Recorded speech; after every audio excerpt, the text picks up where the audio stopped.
Dalam hidup, pernahkah kita merasa hampa?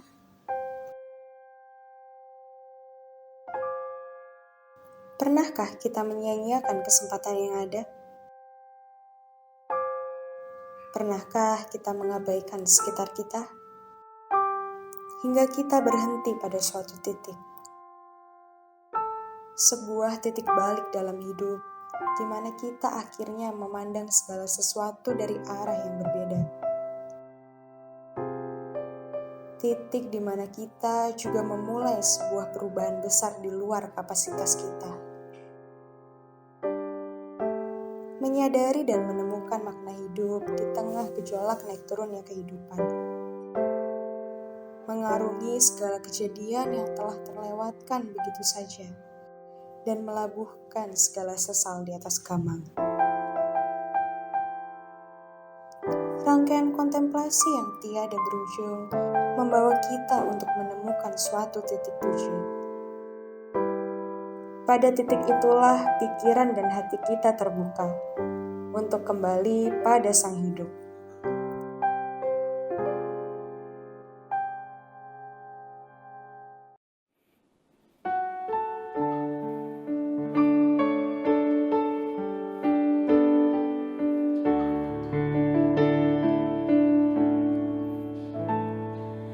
Kau hiasi kehidupanku dengan kemurahan-Mu.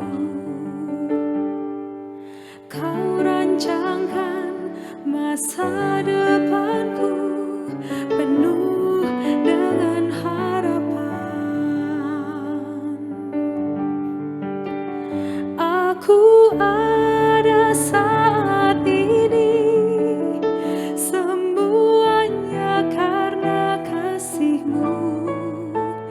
Aku hidup hari ini semua berkat kemurahan-Mu. Terima kasih Yesus, Engkau sangat baik. Shalom Bapak Ibu Saudara yang terkasih di dalam Tuhan Yesus Kristus. Bagaimana kabarnya? Semoga kita semua dalam keadaan baik, penuh sukacita, dan kita mau bersemangat untuk menyambut ibadah intergenerasi pada hari ini. Mari saudara, kita mau memulai ibadah kita dengan bersama-sama kita menghayati bahwa pertolongan kita adalah di dalam nama Tuhan yang menjadikan langit dan bumi. Mari kita mau angkat pujian, kita mau menyatakan setiamu Tuhan tiada bertara. Dari pagi hingga malam semuanya terasa jelas kita bisa menikmati berkat Tuhan.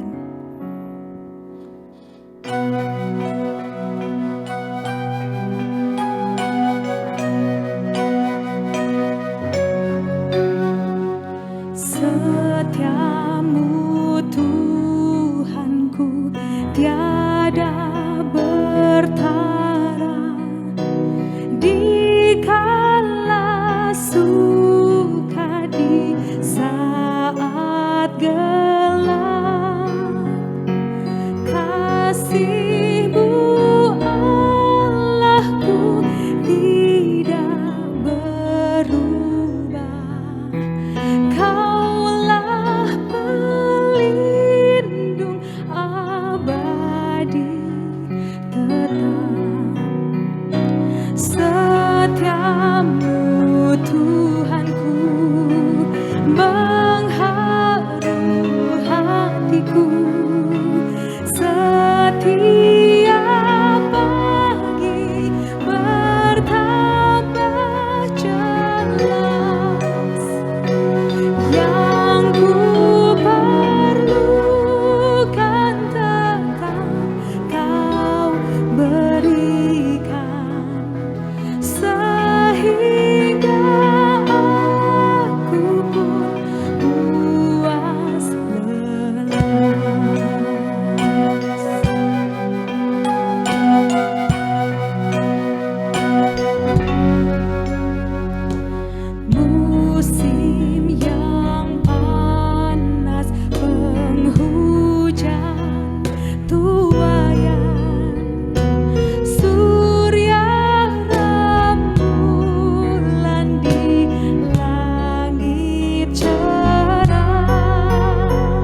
dalam Tuhan Yesus Kristus, saat ini kita diberikan waktu untuk mengaku setiap dosa dan kesalahan kita.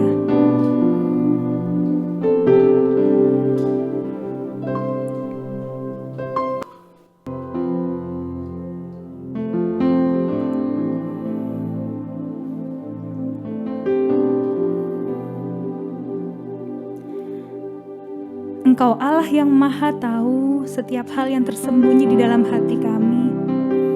Ketika hari-hari kami diliputi oleh tindakan yang tidak berkenan di hadapan-Mu Tuhan, menyakiti hati saudara kami, orang tua kami, ketika kami tidak mengindahkan perintah-Mu Tuhan, dan kami lebih mengikuti kehendak kami sendiri. Ampuni kami Tuhan yang hari ini tertunduk malu dan mengaku dari setiap hati dan mulut kami untuk dosa dan kesalahan yang kami perbuat. Kami percaya di dalam Engkau Allah Tuhan ada pengampunan dan keselamatan yang akan Tuhan beri buat kami. Dan biarlah hari-hari ke depan hanya Tuhan saja yang mau pimpin kami, hanya Tuhan saja yang mau tegur kami ketika kami kembali mengulang kesalahan kami. Terima kasih, di dalam-Mu ada pengampunan bagi kami. Amin. Mari kita bersukacita menyambut berita anugerah menurut Yeremia pasal 33 ayat 8 yang demikian. Aku akan mentahirkan mereka dari segala kesalahan yang mereka lakukan dengan berdosa terhadap aku, dan aku akan mengampuni segala kesalahan yang mereka lakukan dengan berdosa dan dengan memberontak terhadap aku. Demikianlah berita anugerah dari Tuhan.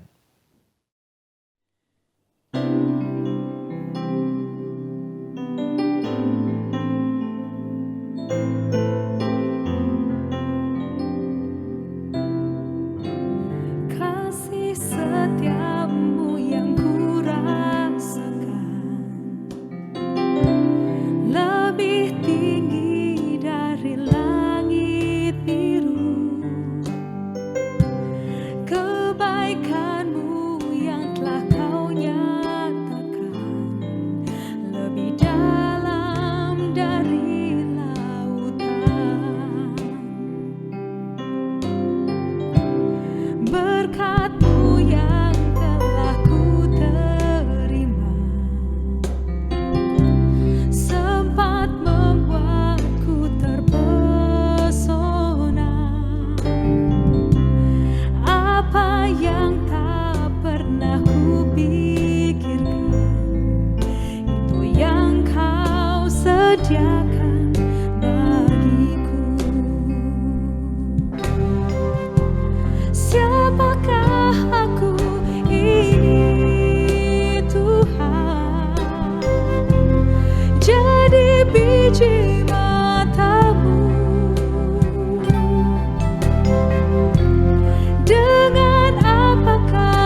Mari kita berdoa memohon pertolongan Tuhan agar kita dimampukan untuk mengerti apa yang menjadi kehendak-Nya dalam pewartaan sabda pada minggu ini. Mari kita berdoa, saya hantarkan.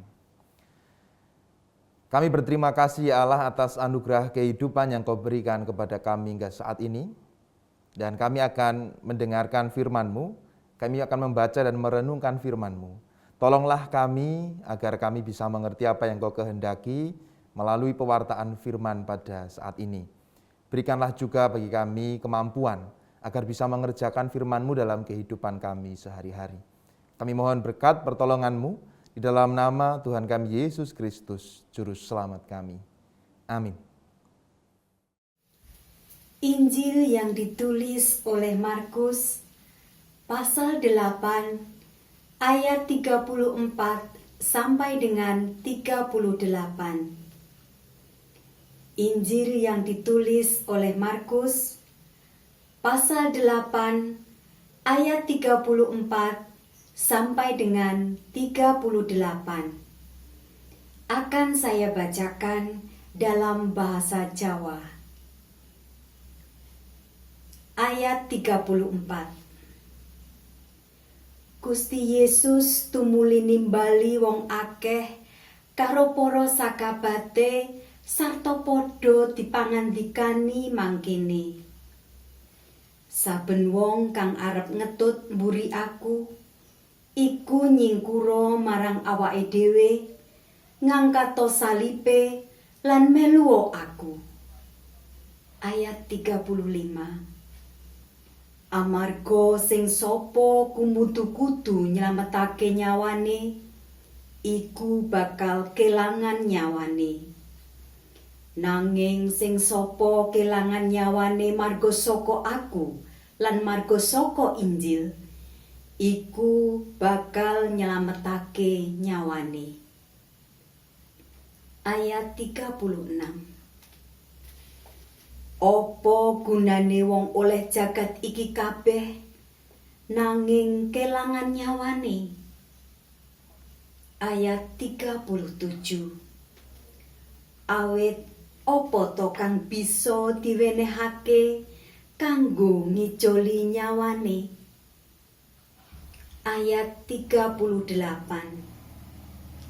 Sabab sing sapa isin marga saka aku lan marga saka tembung-tembungku ana ing ngarepe jinis kang ora setya lan dosa iki, putraning manungsa iya bakal lingsem marga saka wong iku. Manawa besok rawuh ngagem kamulyane ingkang rama ginarebeg ing para malaikat suci. Demikianlah Injil Yesus Kristus. Berbahagialah orang yang mendengarkan firman Tuhan, menyimpan dalam hati dan melakukannya dalam hidup sehari-hari. Haleluya. Shalom Ibu Bapak, saudari-saudara, serta anak-anak yang dikasihi oleh Tuhan Yesus Kristus. Pripun kabare niki? Wah, mugi-mugi tansah sehat, tansah semangat, lan tansah nggadahi tekad manahipun tansah seneng, ngaten nggih. Nah, ini kita bersama-sama beribadah kembali dan menghayati peribadahan dalam suasana budaya Jawa. Nah, nek ngeten iki kula asline pun pengen ngomong Jawa ket engko ngantos mangke ananging mbok bilih mangke malah mboten prayogi awet tidak semua terbiasa dengan bahasa Jawa. Baik, Ibu Bapak yang dikasihi oleh Tuhan Yesus Kristus, saya membuka khotbah kali ini dengan nyanyian. Nah, nyanyiannya kebetulan Jawa nih. Tresno kuwi ra kaya Instagram sing diklik langsung oleh hati. Wah, Bapak Ibu tahu ya lagu itu? Itu lagunya berjudul Angel atau Angel. Wah, itu lagunya Denny Caknan dengan Cak Persil. Nah, kenapa saya memulai dengan lagu itu? Itu akan saya gunakan untuk mengantar kita menghayati tema pada hari ini, yaitu I will follow him, terus mengikutnya. Oh, tapi ngomong-ngomong, Barangkali ada yang belum tahu ya, saya Pendeta Eko Iswanto dari GKJ Medari Sleman. Nah, itu cukup perkenalan singkat saja. I will follow him, terus mengikutnya. Ada dua hal saja yang saya ajak untuk kita renungkan pada minggu ini. Yang pertama, kalau berbicara soal follow itu anak-anak muda sering tentu teringat dengan platform digital yang paling relate dengan anak muda itu adalah Instagram. Inggrisnya Instagram, gitu ya. Nah, perihal follow ini mengingatkan saya bagaimana aktivitas kita di Instagram. Dan tentu saja juga bukan hanya anak-anak muda, tapi orang-orang yang menggunakan Instagram. Bagaimana perilaku kita ketika memfollow seseorang. Nah, apakah itu kemudian juga bisa menjadi gambaran dari kita memfollow Yesus? Ada dua hal yang saya ajak untuk kita renungkan. Yang pertama, kalau temanya I will follow him, him-nya itu kan Yesus. Kalau kita mau follow Yesus, mau mengikut Yesus, itu berarti meneladani Yesus. Sudah, tidak bisa ditawar. Follow Yesus, follow Jesus berarti meneladani Yesus. Tidak bisa ditawar-tawar lagi. Perkara bahwa kita belum bisa sepenuhnya mengikuti apa yang diteladankan oleh Yesus, belum bisa hidup persis sama kehidupan Yesus, itu persoalan lain. Tapi tidak boleh ditawar bahwa follow Yesus harus meneladani Yesus. Itu tentu beda dengan aktivitas kita kalau di Instagram ya, atau di platform media sosial yang lain. Kalau misalnya kita memfollow seseorang di Instagram, kita tidak harus mengikuti perilakunya. Panjenengan follow Raffi Ahmad. Wah. Raffi Ahmad apa keluarga Nagita apa Kuratek Mudeng, atau yang muda-muda follow yang like. Kalau jenengan follow seseorang, jenengan tidak perlu mengikuti apa yang jadi perilakunya. Namanya juga cuma follow. Biar kita tahu dia sedang ngapain, update dari berita keluarga itu, dia sedang di mana, dia mengerjakan apa yang di-endorse-nya kan gitu. Itu follow sebagai sebuah aktivitas interaksi di sosial media. Kalau kita follow seseorang, kita tidak perlu mengikuti perilakunya. Tapi kalau kita follow Jesus, kalau kita mengikuti Yesus, kita harus meneladani perilakunya. Tidak bisa hanya sekedar asal follow. Kalau asal follow, berarti kita tidak mengikutinya dengan sungguh-sungguh. Oleh karena itu, mari kita melihat bacaan kita pada hari ini, Markus pasal 8, khususnya ayat 34, yang tadi sudah kita baca dan kita dengarkan bersama, begini bunyinya. Lalu Yesus memanggil orang banyak dan murid-muridnya dan berkata kepada mereka, setiap orang yang mau mengikut aku, ia harus menyangkal dirinya, memikul salibnya, dan mengikut aku. Jadi di sini kita diberikan sebuah jalan atau petunjuk begitulah dari Markus yang mencatat perkataan Yesus bahwa kalau kita mau mengikut Yesus, kita harus mengerjakan dua hal paling penting sebelum kita bisa sepenuhnya mengikut Yesus. Setiap orang yang mau mengikut aku, ia harus menyangkal dirinya. Apa arti menyangkal diri?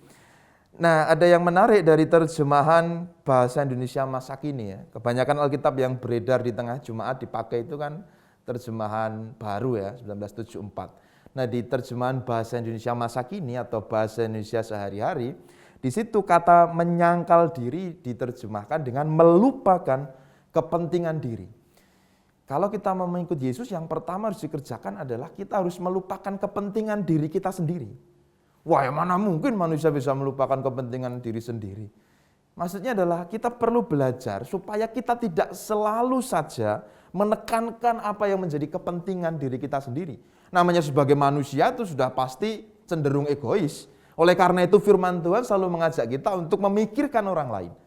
Kalau kita tidak diperintahkan oleh Tuhan untuk memikirkan orang lain, ya cenderung kita akan memikirkan diri kita sendiri. Oleh karena itu kita diminta untuk bisa memikirkan orang lain. Jadi menyangkal diri harus melupakan kepentingan diri. Setiap orang yang mau mengikut Yesus harus melupakan kepentingan diri. Tanpa melupakan kepentingan diri ya tidak bisa. Maka yang selalu dikedepankan adalah kepentingan saya, dan ayem, dan kulo. bali neng aku meneh, aku ki, begitu. Nah, itu yang pertama, harus menyangkal diri dalam arti melupakan kepentingan diri. Kemudian yang kedua, setelah menyangkal diri, orang harus memikul salib. Apa arti dari memikul salib? Di situ saya mengajak kita untuk menghayati bahwa memikul salib artinya menderita bagi orang lain. Kalau kemudian kita memeriksa kehidupan kita, ada banyak sekali penderitaan yang terjadi. Belum tentu penderitaan itu adalah penderitaan karena salib Kristus. Bisa saja penderitaan itu adalah sebuah akibat dari perbuatan kita sendiri. Penderitaan itu bisa saja terjadi karena ulah kita sendiri yang tidak baik. Penderitaan terjadi karena memang kita tidak baik, memang kita sering cari masalah sehingga kita menderita. Nah, salib yang diinginkan Tuhan adalah salib sebagaimana juga ditanggung oleh Tuhan, yaitu sebuah penderitaan karena berkorban untuk orang lain. Nah, di situ kalau kita baca ayat 35 dikatakan demikian, karena siapa yang mau menyelamatkan nyawanya, ia akan kehilangan nyawanya, tapi barang siapa kehilangan nyawanya karena aku dan karena Injil, ia akan menyelamatkannya. Lagi-lagi di terjemahan bahasa Indonesia masa kini, yang soal kehilangan nyawa itu diterjemahkan dengan mengorbankan diri.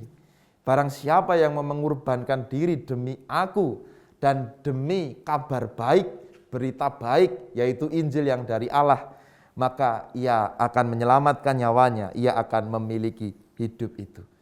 Jadi kalau kita mau mengikut Yesus, harus melupakan kepentingan diri, lalu mau menderita, mau berkorban demi orang lain, barulah kemudian kita sungguh-sungguh mengikuti Yesus dalam arti meneladani Yesus.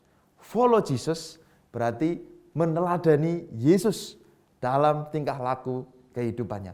Kalau follow artis di Instagram tidak harus ikuti perilakunya. Kalau Anda follow Jesus, Anda mengikuti Yesus, Anda dan saya harus mengikuti apa yang dilakukan oleh Yesus. Nah, itu yang pertama, Bapak Ibu, saudara-saudari, anak-anak yang dikasihi oleh Tuhan Yesus Kristus, mengikut Yesus, follow Jesus berarti meneladani. Tidak boleh ditawar, tidak boleh dinyang gitu ya. Oleh, pokoknya follow Jesus harus meneladani Yesus. Dengan demikian kalau kita memeriksa kembali kehidupan kita, apakah kita lalu ketika mendapatkan perlakuan yang tidak menyenangkan, apa respon kita? Apakah kita lalu juga membalas dengan tindakan yang tidak menyenangkan? Atau kita justru bisa membalas dengan yang baik? Kalau kita mendapatkan perlakuan yang jahat, apakah kita sudah membalas kejahatan itu dengan kebaikan? Atau kejahatan kita balas dengan kejahatan yang lebih besar lagi? Nah, kesaksian Nabi Yesaya tadi menyatakan bahwa seharusnya kita sebagai orang-orang yang menyebut diri sebagai hamba Tuhan, boleh untuk membalas yang jahat dengan tetap melakukan yang baik, boleh untuk mengalahkan kejahatan itu dengan kebaikan.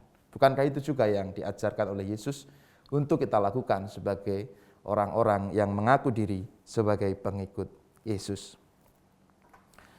Kemudian, yang kedua, kalau kita sudah tahu konsekuensinya bahwa follow Jesus, mengikuti Yesus, follow Jesus ngono ya kudu nek basa Inggris, aku kira ora iso ilate rasa basa Inggris. Kalau kita mau ikut Yesus berarti harus meneladani Yesus, maka kita perlu bertanya pada diri kita, apakah saya mau jalan terus ikut Yesus atau saya mau berhenti? Kalau follow Jesus ternyata punya konsekuensi-konsekuensi yang macam-macam. Kalau follow Jesus berarti harus berjuang supaya hidup seturut dengan teladan Yesus. Kita mau stay follow atau mau unfollow? Ini pertanyaan bagi kita.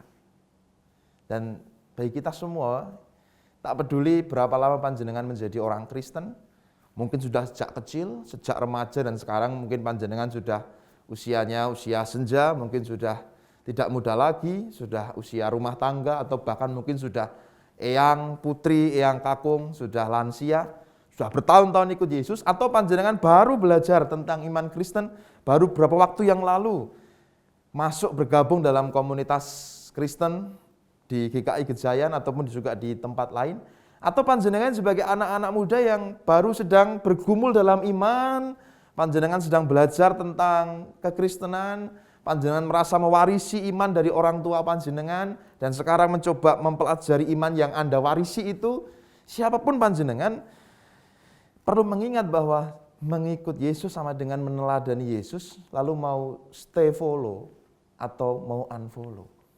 Kalau panjenengan mau stay follow, ya berarti mari terus melanjutkan perjuangan kita untuk meneladani Yesus.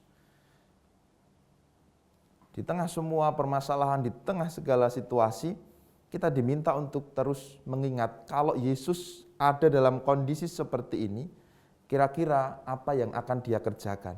Karena saya follow Jesus, saya harus mengikuti apa yang dikerjakan oleh Yesus kalau sekiranya dia ada dalam kondisi seperti sekarang ini. Nah, dalam konteks pandemi seperti sekarang ini, ketika orang banyak berjuang untuk bisa bertahan hidup, ketika orang berjuang tidak hanya melawan virus tapi juga melawan desakan-desakan ekonomi, kira-kira kalau Tuhan Yesus ada dalam kondisi seperti ini, apa yang akan dia kerjakan? Nah, itu yang seharusnya selalu menjadi pemikiran kita. Kalau saya memiliki rezeki yang lebih sementara orang lain sangat membutuhkan pertolongan, kira-kira Yesus kalau jadi saya, apa yang akan dikerjakan Yesus? Apakah akan menyimpan saja uang itu demi keamanan diri, atau kalau kita lihat bagaimana kisah Yesus dalam Injil, maka dia pasti akan memberikan apa yang dia miliki untuk menolong orang lain. Nah, kita perlu bertanya seperti itu sehingga di tengah-tengah krisis seperti ini, kita pun terus bisa menunjukkan diri kita. Sebenarnya menunjukkan diri tidak kepada orang lain bahwa biar kita terlihat Kristen, tetapi kita menurut saya bisa menunjukkan kepada Tuhan sendiri bahwa aku memang pengikutmu ya Tuhan. Karena aku meneladani apa yang telah kau teladankan dalam kehidupan melalui karya Yesus pada waktu itu. Nah, oleh karena itu bagi kita secara khusus para anak muda yang sekarang ini sedang memeriksa iman, sedang belajar tentang kekristenan, saya mau mengajak kita bahwa ya saya pun juga merasa seperti panjenengan, saya pernah ada dalam fase bahwa saya sebagai anak muda, mungkin sebagai peserta katekisasi usia-usia remaja, saya ini menerima warisan iman dari orang tua saya. Loh, kalau saya ini dilahirkan dari keluarga Kristen, maka otomatis saya akan menerima warisan iman Kristen. Kalau saya dilahirkan dari keluarga dengan agama yang lain, mungkin saya akan menerima warisan dari agama lain, dan mesti wajarnya begitu. Nah, bagaimana kita akan memperlakukan warisan iman ini? Saya mengatakan pada panjenengan, bagaimana Yesus telah mengingatkan di Markus 8 ayat 36 sampai ayat yang ke-38, bahwa mengikut Yesus itu berarti mengikuti jalan kehidupan. Mengikut Yesus berarti mengikuti sebuah tata cara kehidupan yang membawa seseorang kepada kehidupan kekal. Tapi ingat, kehidupan kekal itu bukan hanya nanti setelah kehidupan di dunia ini. Tapi kehidupan kekal dimulai dari sekarang ini, ketika kita bisa menjadi orang-orang yang memiliki karakter, perilaku, yang memiliki tindak tanduk kehidupan yang bisa menjadi solusi di tengah-tengah kehidupan ini. Di mana cinta, kasih, kemurahan hati, solidaritas, kasih sayang bisa menjadi solusi atas segala permasalahan kehidupan yang terjadi. Tidak hanya sekarang ini, tapi di tengah-tengah semua kehidupan yang ada. Nah, bagi anak-anak muda yang sedang belajar tentang iman Kristen, sedang mempergumulkan warisan imannya, sekali lagi saya ajak panjenengan, kalau panjenengan memang sudah meyakini Yesus Kristus sebagai juru selamat, ingat bahwa itu bukan hanya membuat panjenengan berstatus sebagai orang Kristen atau masuk dalam komunitas agama tertentu, tapi panjenengan sebenarnya sudah mengikrarkan diri untuk meneladani Yesus. Follow Jesus berarti meneladani Yesus. Nah, Bapak Ibu lan para sedherek ingkang kinasih, kira-kira dua hal itu saja yang saya ajak untuk kita renungkan bersama sekarang ini. Mengikut Yesus memang tidak mudah. Tidak seperti follow di Instagram. Diklik, ya, di follow, ikuti, diklik, wes langsung menjadi followersnya. Kemudian kalau menyatakan Saya suka, tinggal di like, terus dapat hati gitu ya. Tadi lagunya, tresno kuwi rakoyo Instagram, sing diklik langsung oleh hati. Tidak begitu. Ini adalah sebuah perjalanan hidup yang tidak mudah dan membutuhkan keseriusan kita. Mengikut Yesus adalah sebuah jalan hidup. Mengikut Yesus harus meneladani. Tidak bisa tidak. Hati-hati dengan semua pengajaran apapun yang lalu mereduksi hal ini, mengurangi hal ini. Hati-hati, karena mengikut Yesus sekali lagi harus meneladani Yesus. Caranya adalah melupakan kepentingan diri, seperti Yesus yang tidak mementingkan dirinya sendiri, namun selalu memikirkan orang lain. Menungso aku nek dituruti mesti mikir ke awake dhewe, mesti mulakno awake dhewe selalu diajak untuk memikirkan yang lain, ben imbang. Nek dicul kaya ngono wae menungso genah mikir ke awake dhewe. Namun kita diajak untuk memikirkan yang lain sebagaimana Tuhan inginkan. Dan maulah menderita, berkorban, mengurangi kepentingan diri untuk menolong orang lain. Itulah salib Kristus. Kalau memikul salib itu artinya menderita bagi orang lain. Bukan Anda menderita karena Anda memang tidak baik. Bukan kita menderita karena kita memang berulah. Tapi saya menderita untuk berkarya menolong orang lain. Itu baru salib Kristus yang harus kita pikul. Dan itu baru tindakan yang mengikut Yesus. Itu begitu. Saat ini pripun? Mau stay follow, ikut Yesus, atau mau unfollow? Ikut Pak, tetap apapun yang terjadi saya ikut Yesus. Yo wis, mang tulat, mang tulodo, teladanilah kehidupan Yesus. Selamat meneladani Yesus, selamat mengikut Yesus dalam segala situasi, apapun yang terjadi, menyenangkan ataupun tidak. Tetaplah stay follow Jesus. Gusti berkahi. Amin.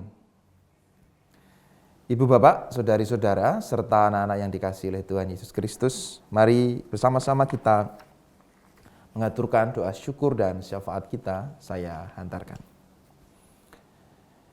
Bapa yang di surga, kami berterima kasih karena Engkau telah memberkati kami dengan firman-Mu. Biarlah kami boleh senantiasa mengikuti kehendak-Mu sebagaimana diteladankan oleh Kristus. Kami ikuti senantiasa dalam kehidupan kami, dalam segala situasi dan kondisi kehidupan kami. Kami berterima kasih atas kehidupan yang Kau berikan kepada kami, atas kesehatan, atas rezeki, atas semangat kehidupan, cinta kasih kekeluargaan, dan pengharapan yang boleh senantiasa ada dalam kehidupan kami sampai dengan sekarang ini. Bapa yang di surga, kami sekarang ini juga bersyafaat berdoa untuk saudara-saudari kami yang masih berjuang untuk memulihkan diri dari virus corona, dimanapun mereka menjalani proses pemulihan kesehatan, proses isolasi, baik di rumah sakit, di pusat-pusat isolasi terpadu, ataupun juga yang menjalani isolasi mandiri di rumah masing-masing. Biarlah Engkau berikan semangat kepada mereka, dan biarlah pada waktu yang telah Tuhan tentukan, mereka boleh pulih dari virus ini. Kiranya Tuhan juga memberkati saudara-saudari kami, Engkau yang menghibur dan menguatkan saudara-saudari kami, yang harus merelakan anggota keluarganya berpulang karena virus ini. Kiranya Engkau yang akan memampukan mereka untuk melanjutkan kehidupan mereka. Tuhan kiranya memberkati saudara-saudari kami yang bekerja di rumah sakit, tenaga medis, tenaga non-medis, pendukung medis, siapapun mereka. Biarlah mereka terus bersemangat di dalam karya layan mereka yang mereka baktikan kepadamu sendiri, Allah yang merawat dan memulihkan kehidupan. Kiranya Tuhan memberkati pemerintah di dalam menata segala situasi yang ada, penanganan pemulihan kesehatan, penanganan ekonomi, biarlah boleh berjalan dengan baik dan lancar, biarlah hikmat dan kebijaksanaan-Mu menyertai mereka. Dan kiranya Tuhan juga memberkati kami semua masyarakat dalam menjaga protokol kesehatan. Biarlah kami tidak lengah, biarlah kami juga tidak lalai, supaya kami boleh bersama-sama melewati pandemi ini dengan baik. Kami bersyukur situasi di Indonesia mulai terkendali, namun biarlah kami tidak lengah sehingga tidak lagi terjadi lonjakan kasus, namun biarlah kami boleh secara konsisten menerapkan protokol kesehatan sehingga pandemi ini boleh kami lalui karena berkat kasih dan penyertaan-Mu. Kami berdoa untuk setiap kami dalam kami bekerja, baik kami yang bekerja dari rumah ataupun kami para pekerja harian yang harus senantiasa berada di luar rumah. Biarlah kami boleh mengerjakan semua tanggung jawab kami dengan baik. Biarlah kebutuhan kehidupan kami tercukupi, bahkan biarlah melalui berkat-Mu kami boleh berbagi dan menolong setiap orang yang membutuhkan. Kiranya Tuhan juga memberkati, Tuhan menolong anak-anak-Mu yang masih melakukan pembelajaran secara daring. Biarlah mereka juga tetap bersemangat untuk menjalani setiap tugas-tugas pembelajaran dengan baik.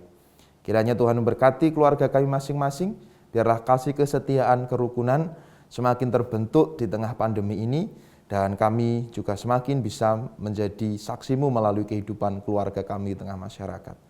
Kiranya Tuhan memberkati kami semua dalam setiap upaya dan perjuangan kami untuk memulihkan ekonomi, memulihkan relasi, dan menggapai setiap kehidupan yang lebih baik. Biarlah semua turut dengan apa yang Tuhan kehendaki dan Tuhan rancang untuk kehidupan kami.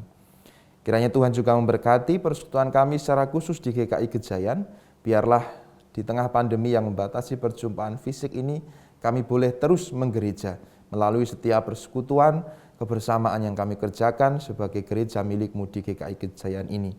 Kami berdoa secara khusus untuk para pelayan khusus-Mu di tempat ini, untuk para pendeta, para penatua, untuk setiap pengurus komisi, tim kerja, kepanitiaan, tim ibadah, dan semua tim yang bergerak dalam pelayanan di GKI Gejayan ini. Biarlah Engkau memberkati mereka, dan mereka boleh senantiasa memuliakan nama-Mu melalui setiap apa yang mereka kerjakan.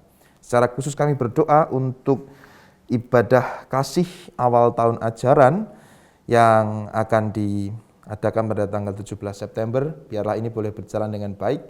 Acara ikatan ini boleh Engkau sertai sehingga bisa membekali anak-anak dalam menyambut tahun ajaran yang baru. Biarlah ini juga menjadi persekutuan yang menyemangati anak-anak-Mu untuk menyambut tahun ajaran baru yang akan datang. Bapa yang di surga, biarlah segala tempat di dunia ini semakin merasakan cinta, kasih, dan damai sejahtera. Dan biarlah Engkau juga mengutus kami untuk mewartakan kasih, damai, dan sejahtera-Mu itu di tengah-tengah kehidupan di mana Engkau menempatkan kami. Ya Allah Bapa, kami sekarang ini juga datang kepadamu, kami menghaturkan segala rasa syukur dan juga permohonan kami yang kami naikkan dalam hati kami masing-masing. Demikian ya Allah, doa syukur dan permohonan kami, semua kami naikkan kepadamu di dalam nama Tuhan kami Yesus Kristus, Juru Selamat kami yang telah mengajar kami berdoa.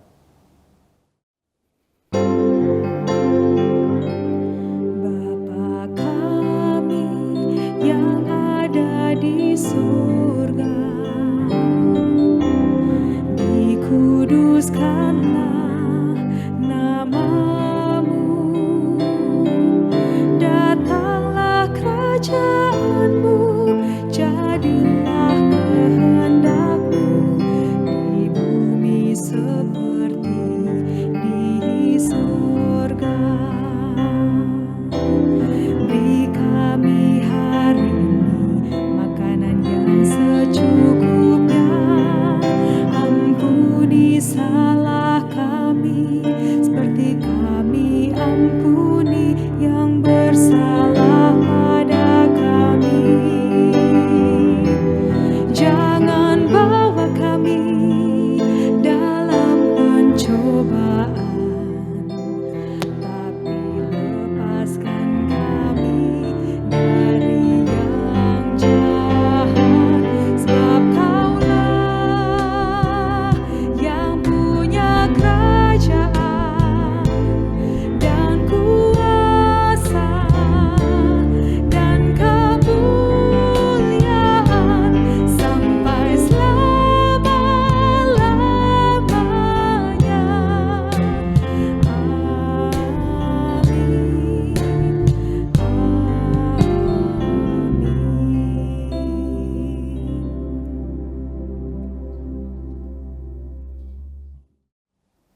Bapak Ibu yang terkasih, tiba saatnya kita mengikrarkan iman percaya kita kepada Tuhan.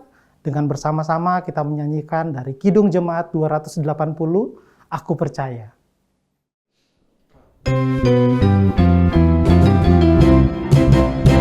Aku percaya Allah yang kekal, yang oleh sabda kita kenal, Bapa pencipta alam semesta, yang mengasihi manusia.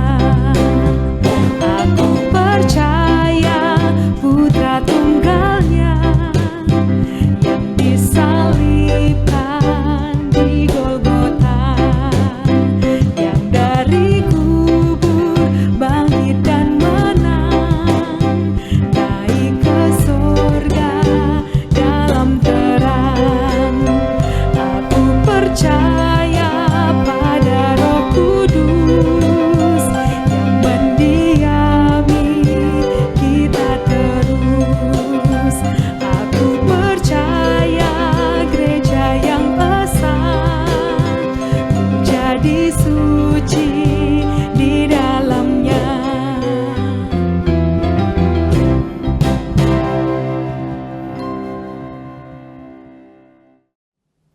Jemaat yang terkasih, tiba saatnya kita memberikan persembahan kita kepada Tuhan. Persembahan kita saat ini didasari dari firman Tuhan yang terambil dari Keluaran 20 ayatnya yang ke-24. Mari kita baca bersama-sama. Kau buatlah bagiku mezbah dari tanah dan persembahkanlah di atasnya korban bakaranmu dan korban keselamatanmu, kambing dombamu dan lembu sapimu, pada setiap tempat yang kutentukan menjadi tempat peringatan bagi namaku. Aku akan datang kepadamu dan memberkati engkau. Bapak Ibu yang terkasih, mari kita memberikan persembahan yang terbaik kepada Tuhan.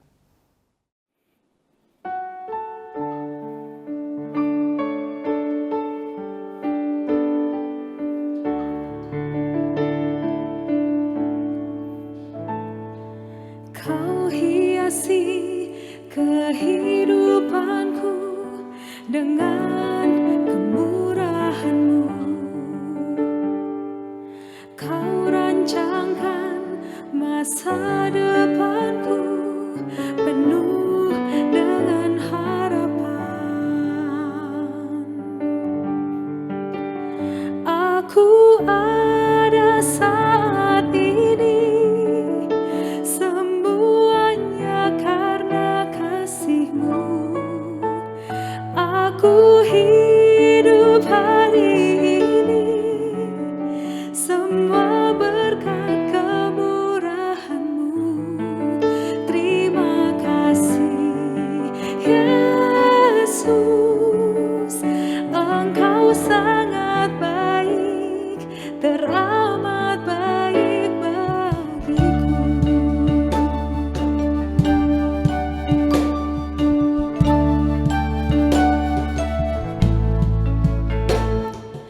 Kau hiasi kehidupanku dengan kemurahan-Mu. Kau rancangkan masa depanku penuh dengan harapan. Aku ada saat ini semuanya karena kasih-Mu. Aku hidup hari ini semua berkat kemurahan-Mu. Terima kasih Yesus, Engkau sangat baik, teramat baik. Aku ada saat ini semuanya karena kasih-Mu. Aku hidup hari ini semua berkat kemurahan-Mu. Terima kasih Yesus, Engkau sangat baik, teramat baik bagiku. Engkau sangat baik, teramat baik bagiku.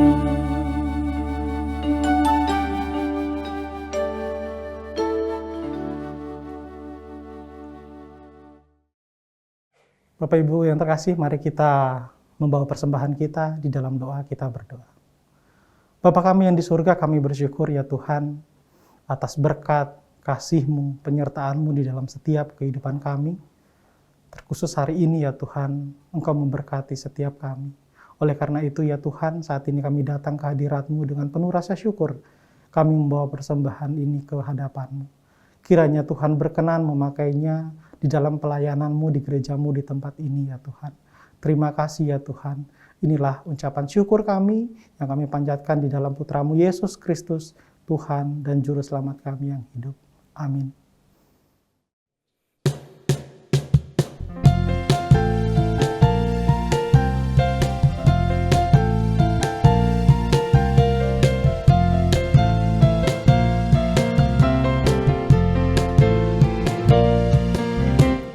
Kita diutus untuk berdiri teguh dimanapun kita telah ditempatkan.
menebus umat manusia.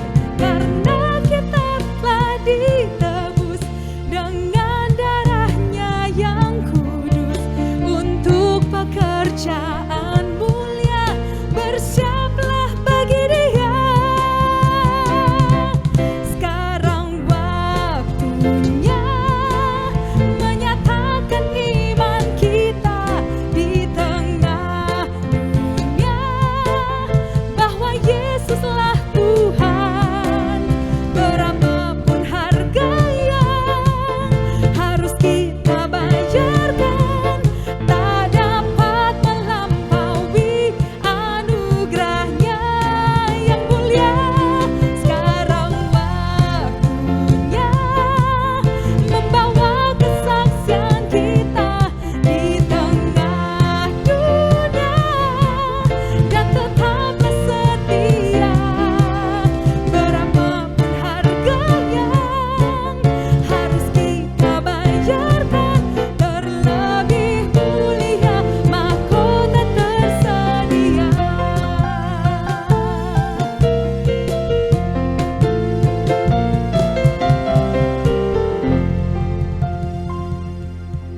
Saudari dan saudaraku, serta anak-anak yang dikasihi oleh Tuhan Yesus, kini kembalilah dengan mengingat pesan firman Tuhan untuk terus mengikut Dia dalam segala situasi. Dan terimalah berkat Tuhan agar kita semua dimampukan untuk mengerjakan firman-Nya. Anugerah dan damai sejahtera dari Allah Bapa kita, cinta dan kasih sayang dari Tuhan kita Yesus Kristus, persekutuan dan penyertaan Roh Kudus memberkatimu dan memampukanmu untuk terus mengikut Dia dari sekarang ini sampai selama-lamanya. Amin.